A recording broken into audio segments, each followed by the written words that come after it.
Gracias por estar allí. Les habla Fernando Porte desde mi segmento Porte al Día para Ojo con Eso. Bien, muy buenos días, como siempre, con toda esta energía súper positiva, una mañana lluviosa en algunos espacios del oriente del país, pero la energía positiva hacia adelante. Gracias por estar con nosotros. Porte al Día para comenzar un viernes 21 de mayo de 2021 con lo que es la tregua firmada por el grupo Hamas y también por el gabinete presidido por Netanyahu, el gobierno de Israel. Es noticia también, Colombia efectivamente abre fronteras con Venezuela el 1 de junio. Ayer estuvimos haciendo un seguimiento de esa información y efectivamente en horas de la tarde ya definitiva la apertura de la frontera. También tenemos la información, por supuesto, del COVID-19 en las últimas 24 horas en el país. Bien, vamos a comenzar desde ya con toda la energía positiva. Bien, para comenzar entonces lo que es información y noticia, vamos a comenzar por supuesto entre el Mediterráneo y el Jordán. El cielo ya amanecerá y amaneció despejado y libre de proyectiles por primera vez en 11 días. Israel y Hamas aceptaron anoche la propuesta de egipcia, de cerrar de una vez la última ronda de hostilidades que ha provocado directa o indirectamente 275 muertos y miles de heridos tanto de un lado como del otro.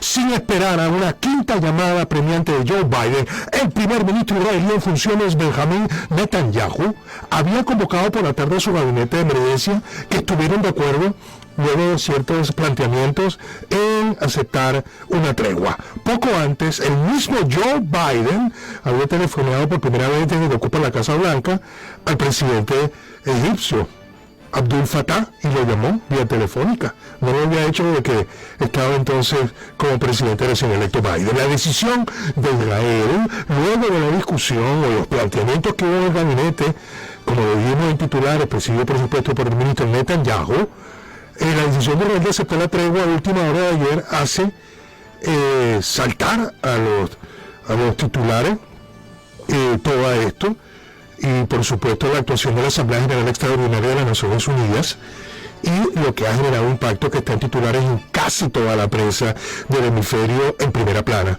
Vamos nosotros a manejar estas informaciones para comenzar desde ya con lo que está pasando en el Medio Oriente con distintas fuentes. Vamos a oír un avance cómo lo procesa la mesa de redacción de la agencia de noticias EFE, luego otro boletín informativo de la misma noticia de la fuente AFP y otra vez el trabajo sobre la tregua procesada por la fuente Euronews.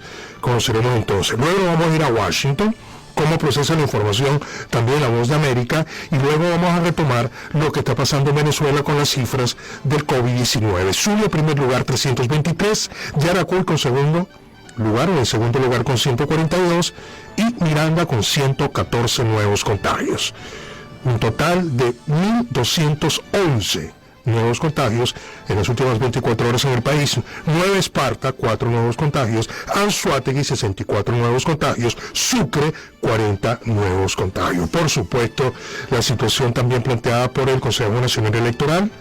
¿Cuántos somos en el registro electoral? Somos 21.070.528 personas que están inscritos en el registro electoral permanente. La situación de las tiendas de la marca Zara, de las 5 tiendas de la marca Zara que quedaban en el país, cerraron ya definitivamente sus puertas. Remataron la ropa, mobiliario, escaparate y hasta los maniquíes también estaban en venta.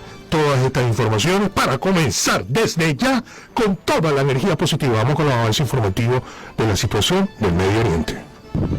El gobierno israelí y Hamas han confirmado este jueves el alto el fuego después de aceptar la propuesta de mediación de Egipto para una tregua bilateral que entrará en vigor a las 2 horas local del viernes, las 11 de la noche GMT del jueves. Así lo ha anunciado el ejecutivo del primer ministro de Israel, Benjamin Netanyahu, en un comunicado en el que pide que el alto el fuego sea sin condiciones. Por su parte, el portavoz del movimiento islamista Hamas en Gaza, Hassem Qasem, ha confirmado que la tregua con Israel es mutua y simultánea, tras haber obtenido garantías de los mediadores de que la agresión contra Gaza se detendrá. Con el alto el fuego se pondrá fin a 11 días de escalada bélica entre el ejército israelí y las milicias palestinas de Gaza, que se ha saldado con 232 muertos en la franja y 12 en Israel. Los miembros del Gabinete de Seguridad, entre los que estaba el jefe del Estado Mayor y altos mandos militares, han acordado aceptar la propuesta de Egipto de cesar las hostilidades tras alabar lo que consideran grandes logros de Israel en la campaña militar en Gaza. Los rumores sobre esta posible tregua habían cobrado fuerza en las últimas horas, especialmente después de que el primer ministro israelí Benjamin Netanyahu convocara esta misma tarde a su gabinete de seguridad, a pesar de mostrarse partidario la víspera de continuar con la ofensiva. Esta mañana un portavoz del movimiento islamista Hamas aseguró que la tregua probablemente tendría lugar pronto, cuando desde hace días los mediadores internacionales, especialmente Egipto y la ONU, han intensificado sus esfuerzos para restablecer la calma tras 11 días de violencia. El actual enfrentamiento, que comenzó el pasado 10 de mayo, se ha cobrado ya la vida de al menos 232 palestinos en la franja, incluidos 65 niños y 39 mujeres, y ha causado más de 1.900 heridos, víctimas de los intensos bombardeos israelíes. En el otro lado, en Israel, 12 personas, incluidos 2 menores, han muerto como consecuencia del lanzamiento de cohetes desde el enclave por parte de las milicias palestinas. El ejército israelí volvió a bombardear este jueves múltiples objetivos del movimiento islamista Hamas en la franja, desde donde continuó el disparo de cohetes hacia las comunidades israelíes colindantes, que incluyó un misil antitanque contra un autobús, llegando a los 4.340 lanzamientos desde el inicio de la escalada. Bien, en la cobertura informativa entonces de la agencia EFE, el titular: Israel y Hamas se comprometen a una tregua luego de 11 días de hostilidades. Vamos con la cobertura informativa de la agencia AFP, sin antes dejar de comentar que la decisión de Israel de aceptar la tregua a última hora de ayer hizo saltar a los titulares. No se esperaba esa decisión. Netanyahu se había puesto muy estricto y muy duro, e incluso simultáneamente había entonces lo que es la gran sesión que hubo de la Asamblea General Extraordinaria de las Naciones Unidas, donde le dieron por todas partes al Estado de Israel, que incluso el representante embajador de israelí ante la ONU, Gilad Erdan, se paró y se fue en pleno del ataque que estaba recibiendo el Estado de Israel. No se esperaba esto, y es noticia, y el gabinete entonces, como ya lo hemos comentado, de Netanyahu se pone de acuerdo y acepta. Por supuesto, claro, esto va a tener un segundo, tercero, cuarto, quinto día, pero es un primer paso. Cobertura informativa sobre la misma noticia e información en el Medio Oriente de la agencia AFP. Entró en vigor el alto al fuego entre Israel y el movimiento islamista Hamas. Desde las 2 de la mañana del viernes, el acuerdo alcanzado tras intensas negociaciones diplomáticas puso freno a los enfrentamientos más cruentos de la región en los últimos 10 años, que han dejado más de 200 muertos. Una hora antes del inicio de la tregua, los habitantes aseguraban que aún se escuchaban bombardeos y sirenas de alarma que advertían a la población del lanzamiento de cohetes. Pero al llegar la hora pactada, los palestinos celebraron en las calles del centro de la Franja de Gaza y las ciudades de la Cisjordania ocupada. El acuerdo fue posible gracias a la mediación de Egipto, una potencia regional que mantiene relaciones tanto con Israel como con Hamas, un movimiento considerado terrorista por el Estado hebreo, la Unión Europea y Estados Unidos. El presidente estadounidense Joe Biden celebró el anuncio y agradeció a Egipto el papel desempeñado, a la vez que reiteró su postura ante el conflicto. En mis conversaciones con el presidente Netanyahu lo felicité por su decisión de poner fin a las hostilidades actuales en menos de 11 días. También enfaticé lo que dije durante este conflicto. Estados Unidos plenamente apoya el derecho de Israel a defenderse de los ataques indiscriminados con cohetes de Hamas y otros grupos terroristas con base en Gaza. Bien, definitivamente, así cerraba entonces su intervención el presidente de los Estados Unidos, Biden, con el apoyo de Israel. Por su parte, el secretario general de la ONU, Antonio Guterres, llamó a ambos bandos, es decir, Hamas, la gente, todo, Franja de Gaza, también al gobierno de Netanyahu, a cesar las hostilidades, y Guterres le recordó a ambos bandos, por decirlo de alguna manera, que la guerra también tiene reglas, reglamentos y normas. En el debate, en la asamblea, como lo estoy comentando, de la Organización de Naciones Unidas, intervinieron Estados Unidos, también Pakistán, algunos otros voceros de países árabes, Francia intervino. El hecho es que se produjo entonces una situación de mucha dopamina, mucha adrenalina, mucho planteamiento, y estaba entonces una especie de guerra también frágil en la Asamblea General de las Naciones Unidas, para decirlo de alguna manera, por lo que tuvo que Antonio Guterres intervenir y decir, bueno, está bien, vamos a estar en esto, pero la guerra tiene sus normas. Fue lo que dijo estrictamente Antonio Guterres. Vamos ahora con otra cobertura informativa de otra fuente sobre, por supuesto, la misma noticia. Euronews. Los palestinos de la Franja de Gaza celebran el alto el fuego entre Israel y Hamas.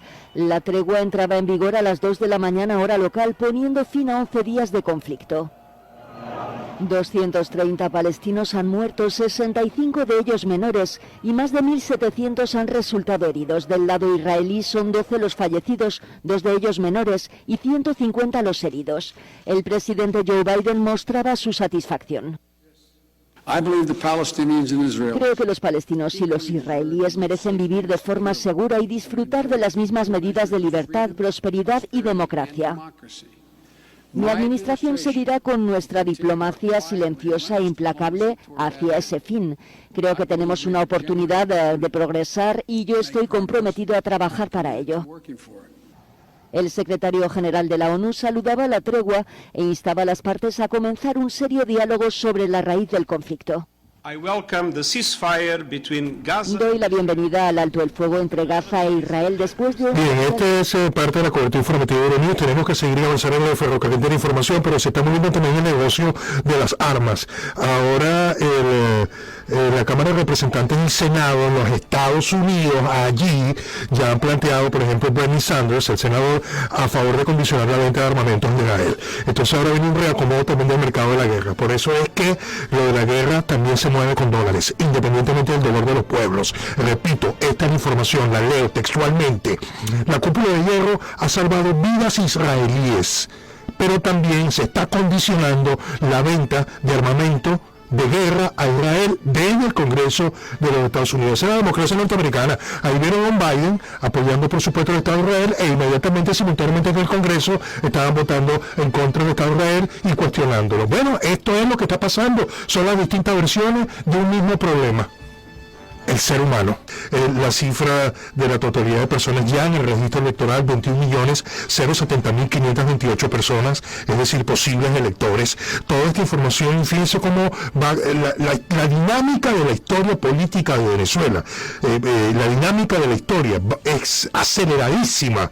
Lo que pasa es que no tiene tantas cosas de actividades que usted tiene, la sobrevivencia, los chamos vuelven a no clase presencial, lo que estamos en el mercadito, la gente está haciendo su comprita en el día a día. Pero la información política avanza, pero rápido. Si uno se pone a ver que ya 100 presos políticos hayan sido algún tipo de acuerdo con el gobierno, si ya uno se pone a ver cierta disponibilidad de un sector opositor en la rectoría del CNE, si uno se puede ver los cambios en la política a diario, puede estar usted en contra del presidente Maduro, puede estar a favor de Maduro, más allá del gusto, de la afiliación partidista política. La dinámica de Venezuela es rapidísimo. Nosotros cuando, por ejemplo, oímos al presidente del CNE, se aprobó realizar un corte del lapso de denominación provisional para las nuevas organizaciones políticas interesadas en participar en las elecciones regionales y municipales del próximo 21 de noviembre. Eso fue una sesión, una jornada que realizamos el día de ayer, ya se había hecho público a través de nuestra página web, pero queríamos hoy, en esta declaración de prensa. Rapidísimo, si usted oye a Pedro Casadillo, el presidente del Consejo Nacional Electoral, y va diciendo que cada minuto es información nueva, son hallazgos políticos y son cambios de la rutina política del país, será para bien o para mal. Por supuesto sigue abierto el debate, las distintas matrices de opiniones, quienes dicen que es más de lo mismo y otros dicen que no es nada, que es más de lo mismo. Se están habilitando jornadas de inscripción en más de 1.000 puntos en todo el territorio, en todo el país. Tenemos un diario nacional, información en primera plana. Colombia reabrirá sus fronteras con Venezuela el 1 de junio. Ayer estuvimos haciendo un seguimiento, ya es oficial, entonces lo tiene en Nacional Web en información de apertura. Lo leo textualmente: Colombia reabrirá su frontera con Venezuela el 1 de junio. Seguimos, diario 2001, set de billetes de $1 genera ofertones. Se refiere, por supuesto, a lo que estamos viviendo en el comercio de punto a punto, al detal con la divisa norteamericana. Repito entonces el titular en el diario 2001, set de billetes de $1 genera ofertones. Pasamos al diario Últimas Noticias, activarán 1.000 puntos para registro electoral. Es noticia, buena lectura que le hizo el diario Última Noticia. Desde el 1 de junio, los votantes podrán inscribirse o actualizar sus datos en el registro electoral permanente, desde el 1 de junio. Y ayer la vimos en parte, fue bastante extensa. Ya cambiando el tema, el fiscal general de la República fue duro en algunos casos. Por ejemplo, como en este caso, el tráfico de droga, imponer un modelo de asesinatos seriales, en la especie de conformación de bandas, muchas de las bandas que se organizaron en este país y causaron un daño gravísimo a la propia sociedad venezolana, era simplemente buscar copiar al carbón lo que en Colombia es rutina, es ver un paisaje, matar familias enteras, 3, 4 menores de edad, que son tutelados por otros enfermos, psicópatas, muchos de ellos incluso vinculados por la vía del tráfico de drogas al propio Estado colombiano. Ya hemos visto lo que ha pasado en esa nación, un ejemplo totalmente negativo para todo el planeta. En menos de 72 horas asesinaron a casi 30 personas y en menos de 2 semanas la cifra, si sumamos a los desaparecidos, pudo haber llegado a más de 300, porque si se hablan de 200 desaparecidos en Colombia y oficialmente ellos dan cuenta de 50 asesinados, calculemos las cifras reales de lo que ocurrió allí cuando quisieron imponer una reforma tributaria neoliberal a sangre y fuego. Bueno, bien, el presidente el fiscal general de la República, Tarek William Saab, tocó también el tema político y a veces aprovecha su radio de prensa para, más allá de lo que los expedientes estén abiertos y la información, también habló muy específico, que fue la parte que yo vi de Yuslady Salcedo, quien apareció muerta por su parte de entorno íntimo, novios y también familiares. Bueno, estuvo dando algunas especificaciones sobre casos particulares de homicidio en el país, que al fin y al cabo lo que implica es un poco la degradación de los valores de la familia venezolana. Pero también aprovechó para hablar entonces de la situación de Colombia. Brasil detecta primeros casos de variante India del coronavirus. Vamos a hacer un seguimiento gigante del sur. Brasil confirma la presencia de otra variante más del coronavirus en su territorio. Las autoridades informaron el jueves que la presencia de la mutación detectada inicialmente en India se confirmó por primera vez en el país en 6 tripulantes de un buque carguero con bandera de Hong Kong que llegó al estado de Maranhão. En las 6 muestras, las personas dieron positivo en la variante india B1.617.2, que es una variante calificada como variante de atención. Bueno, fíjense cómo van los hallazgos. Todos los días hay un hallazgo con el COVID. Se habla de la cepa brasileña, ahora se habla en Brasil de la cepa india. Fíjense entonces, el COVID es democrático e internacional y viaja sin costo alguno. Más allá, por supuesto, del humor negro, vamos a cuidarnos. El COVID existe y vino a quedarse mínimo hasta 2024 y 2025, aún estando vacunados el 80% de la población. Porte al día, porte al día. Gracias por acompañarnos. Les habló Fernando Porte para Ojo con Eso.